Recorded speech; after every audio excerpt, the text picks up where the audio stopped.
Deputy Chief Justice Raymond Zondo has cleared the air over the so-called historical family relations involving former President Jacob Zuma. The chair of the State Capture Commission of Inquiry revealed that he has a child with the sister of Zuma's wife, Thobeka Madiba, but said that that relationship ended in the mid-1990s, long before Zuma and Madiba got married. The former president has been summoned now to appear before the State Capture Commission of Inquiry on November the 16th. However, his lawyers plan to bring a recusal application in a bid to suspend the summons against the former head of state. You might have seen him already on your screen. Let's bring him in now to weigh in on the developments over the past few hours. As political analyst, Dr. Oscar van Heerden. He's a director of operations at the Mapungubwe Institute for Strategic Reflection. Doc, thanks very much for your time. Welcome to the AM report. The past few developments being described by many as bizarre, but let's weigh in on this as a start.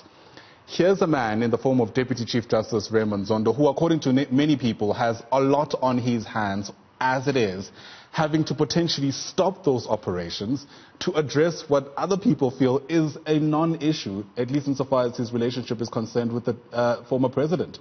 What do we make of that? Thanks, Ayanda. I mean, I think it is just mind-boggling. What we are seeing is yet again delaying tactics on the part of former President Zuma.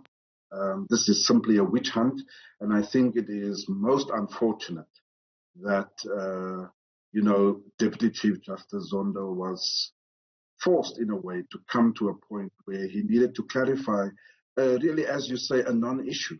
But this is what former President Zuma does. He's trying to set the agenda.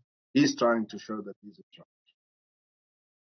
And again, I wonder at moments like this, I mean, your opening remarks is yet again, are we doing enough to hold the former president accountable for the series of events as they happen? For one, he is, after all, the person who appointed the Deputy Chief Justice to chair this commission to begin with. Indeed. None of these concerns and biases that he's now reporting to be saying was part of the considerations when he appointed Deputy Chief Justice Zondo. So really, it's just making a mockery of the situation. Yet again, as we know, former President Zuma always is a man that has thoughts very clearly about how he makes appointments, because he wants his own agenda to be served. And in this case, Deputy Chief Justice is simply fulfilling his role and his mandate, and it is not to the liking of President Zuma and his supporters. From a strategic point of view, Doc, speak to us about whether or not it was even wise for the Deputy Chief Justice to address this issue. To some people, it might be seen as him capitulating to this distraction, whereas, of course, to others, it's important that he does clear the air, lest this becomes a lingering stench, if you like, as he proceeds with the commission. How do you see things? I agree completely. I think the Deputy Chief Justice did it for two simple and valid reasons. The one is to try and clear the air, as you say. He is the Deputy Chief Justice. He is the chair of a very, very important commission. And any doubts or any aspersions that's cast on him as a person, given these very strange people that have appeared before him in the form of politicians, in the form of managers in corporate and SOEs and so forth. I think it's important that he clears the air, that he's a man of integrity.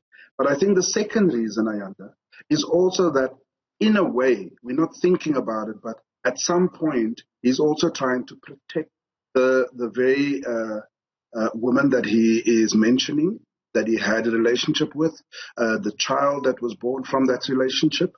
It is completely unacceptable that former President Zuma would want to drag them into this kind of situation. And I think that Chief Justice Zondo is also trying to protect others before it gets too nasty. Of course, the big question then quickly shifts to what next for the former president. We know that his recusal application of the Deputy Chief Justice hinged largely on this perceived conflict of interest. The Deputy Chief Justice essentially allowing the public to decide whether or not those are valid grounds. What else do you imagine is in the arsenal of the former president to make this recusal application have any semblance of legitimacy? Well, this, as I say, this is simply a witch hunt. What former President Zuma and his cohorts are trying to do is not so much the recusal of the Deputy Chief Justice. It is to cast negative aspersions on the process, to try and create an impression that this thing is biased, this thing is subjective, that it's targeting him as the former president only, which we all know. We're simply not going to fall for that job. We know the integrity of the commission. We have seen over the coming months, the last few months, the kind of dirt, unacceptable corruption and state capture that is coming to the fore at all levels of government. And so we know that this is not about Zuma. But his name has been mentioned many times. He has been implicated many times, and therefore he must come and answer.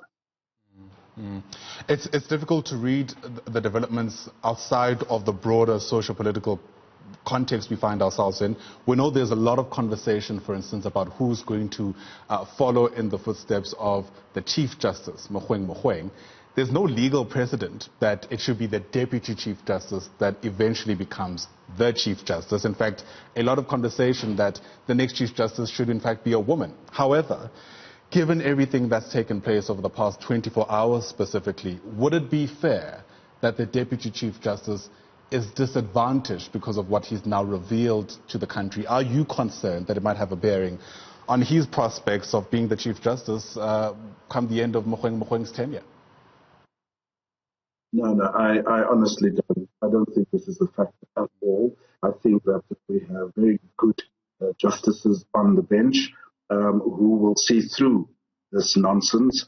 Also, on the issue of succession, as you know, it was former President Zuma, for his own selfish reasons, that actually ensured that a very competent Deputy Chief Justice, Moseneke, not actually become the Chief Justice because he feared that a competent,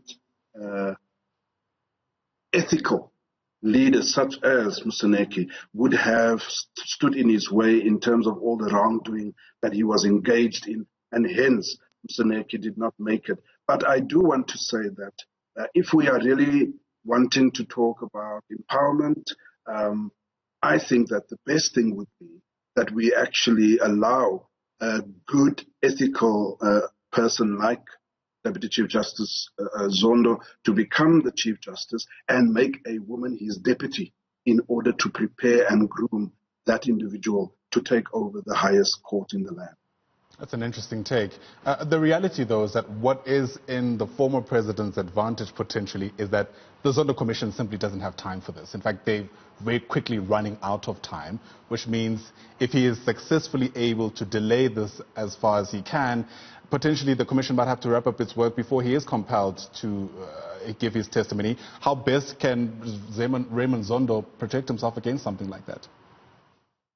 And that is exactly the point, Ayanda. This is exactly the calculation that the Zuma types have been making.